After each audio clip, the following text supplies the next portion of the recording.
49 minutos 53 segundos. Qué honrada me siento siempre que tengo la oportunidad de platicar contigo. Enrique Serna, escritor mexicano que tiene nuevo libro recién salidito del horno, Lealtad al Fantasma, que además yo me confieso absolutamente ignorante, pero creo que esta no es novela, pero creo que es tu primer libro de cuentos, ¿no? Enrique, bienvenido, gracias como siempre por darme la oportunidad de platicar contigo. ¿Qué tal, Yuridia? Me encanta estar en tu programa y te agradezco mucho que me tengas aquí.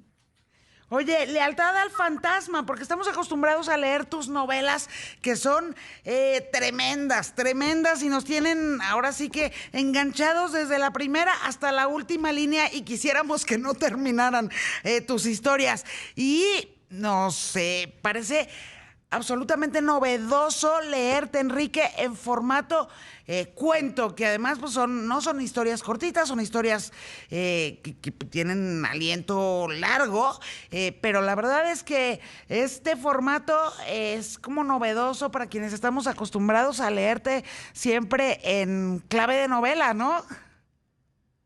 Bueno, porque las novelas tienen más público que los libros de cuentos, pero yo ya tengo una larga trayectoria como cuentista también.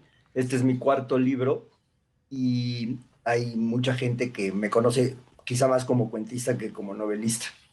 Ah, bueno, pues yo por eso aclaré que me confesaba ignorante si tenías o no algún libro de cuentos, pero con este libro, Lealtad al Fantasma, publicado, por supuesto, por tu casa Alfaguara, la verdad es que debo decir que como cuentista eres tan bueno como novelista y es impresionante la potencia de tu talento y de tu pluma y de tu voz narrativa como siempre, tanto en formato novela, todas ellas, y ahora con estos cuentos que yo por primera vez te leo como cuentista, pero estás también impresionante, Enrique.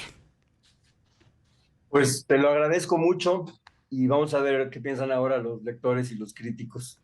Oye, entiendo que porque no los he leído todos, me llegó hace poquito el libro, pero este hilo conductor de los cuentos que nos presentas en Lealtad al Fantasma es cuando nosotros, seres humanos, perdemos, digamos, el margen de acción, consciente o inconscientemente, ¿no? Y de repente, pues perdemos nuestros márgenes para y nuestra libertad, nuestro libre albedrío y nuestra forma para tomar decisiones soberanas, ¿no?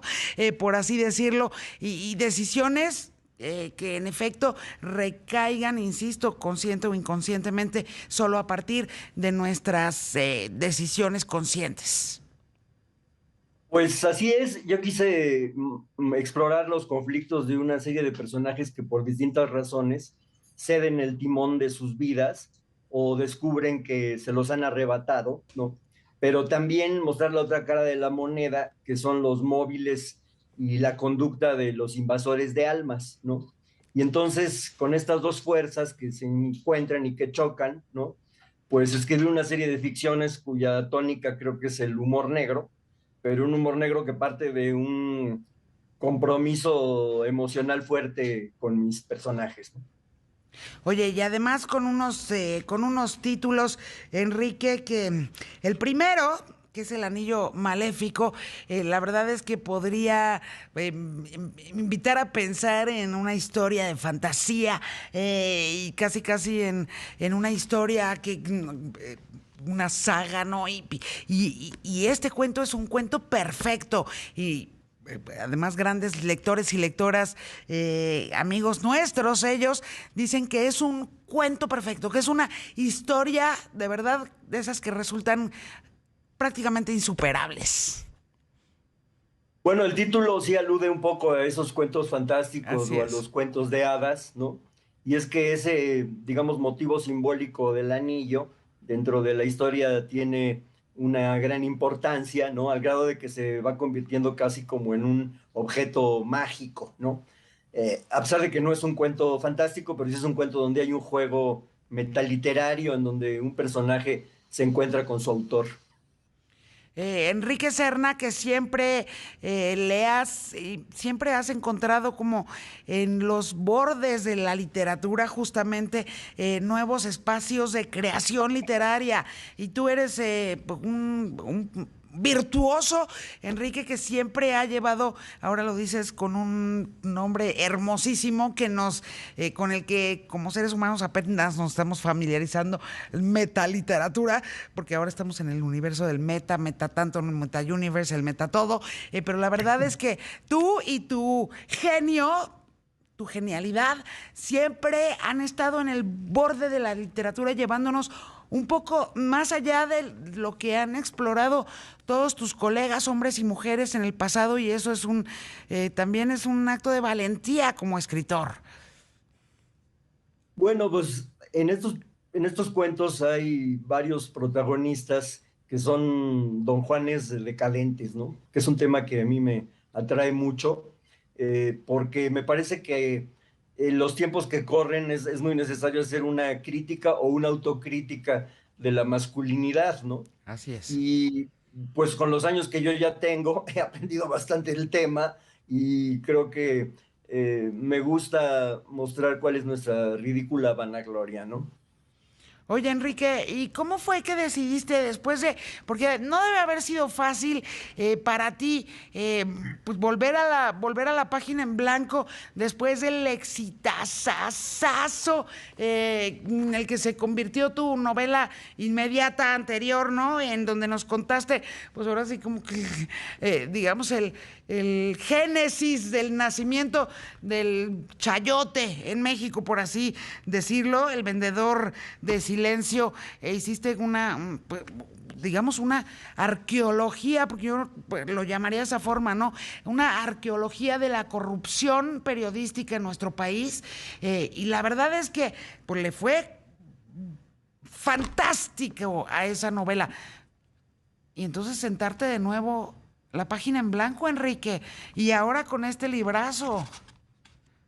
Pues justamente cuando estaba escribiendo yo perdón, El vendedor de silencio, como es una novela histórica en la que me restringía mucho la imaginación porque tenía que evitar los anacronismos, reconstruir una época con la mayor minuciosidad posible, y tratar además de resucitar a una vieja figura del periodismo mexicano, como una especie de medium que entra en trance para darle voz a ese personaje. Pues esa es una tarea que en algunos momentos me resultaba muy pesada, sobre todo porque De Negri era un hombre muy oscuro que destruía todo lo que amaba, ¿no?